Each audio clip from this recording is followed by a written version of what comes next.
Hello, I'm Harrison Keeley. Here's a quick look at today's top stories.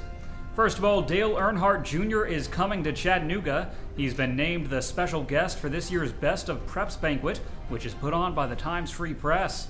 The two-time Daytona 500 champ will be in town to help honor the area's top athletes and coaches. Earnhardt routinely appears in polls of the nation's top athletes and has been named NASCAR'S most popular driver for 11 years running. The banquet will be held at the Chattanooga Convention Center May 29th. Tickets are available online at timesfreepressevents.com. A local teacher is in hot water for taking a student to the hospital and footing the bill. Red Bank High School teacher Jennifer Mitz took a sick 20-year-old student to the ER. She says the student didn't have transportation or insurance, and the student asked to go. But when Mitz returned, she says she was forced to resign from her job. School officials say Mitz voluntarily resigned, but Mitz says that if she didn't resign, she was told she'd be fired. Now her story has been picked up by national media, and an online petition demanding her reinstatement has received more than 1,700 signatures.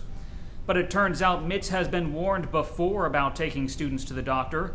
In January 2013, she was reprimanded and warned not to do it again unless she had permission from administrators and parents. But this time she says the student was an adult and the situation was different. Still, school officials say there's no reason for teachers to leave during school hours to take students to the doctor. If it had been a matter of life and death, they say an ambulance would have been called. A sister is accused of stabbing her brother to death in Red Bank. 63-year-old Glenda Forrest called her cousin Tuesday and told him that she killed 65-year-old Donald Barnes. Then she asked if he would take care of her two dogs. He said he would and called police. When police arrived at the home, they heard Forrest shouting inside after she had apparently stabbed herself.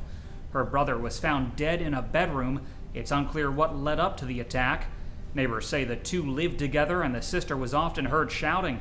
Forrest is hospitalized in stable condition and faces a charge of first-degree murder. Erlanger is receiving millions of dollars in federal funding. It's big news for the hospital, which sustained heavy losses and funding cuts the last few months. Hospital executives even froze employees' vacation time in an effort to staunch losses. And last month, CEO Kevin Spiegel warned that layoffs could be on the table.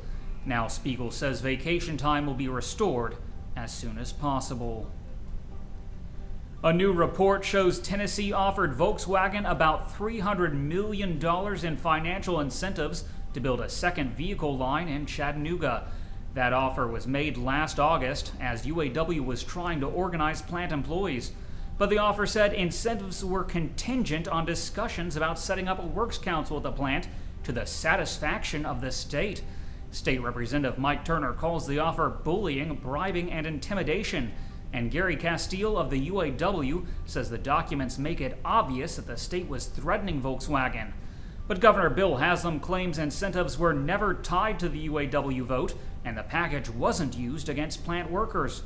He also says incentive discussions with Volkswagen haven't restarted since the UAW lost the local election in February.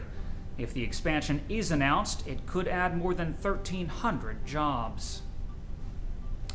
Chattanooga's oldest investment firm is splitting up. 73-year-old twin brothers Brian and Carter Patton have signed an agreement to go their separate ways.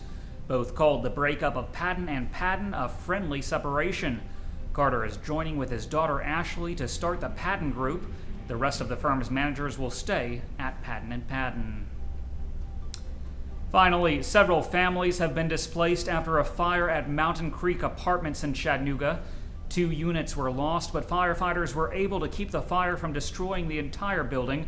The apartments were empty and there were no injuries, but a cat was rescued and treated at the scene by firefighters.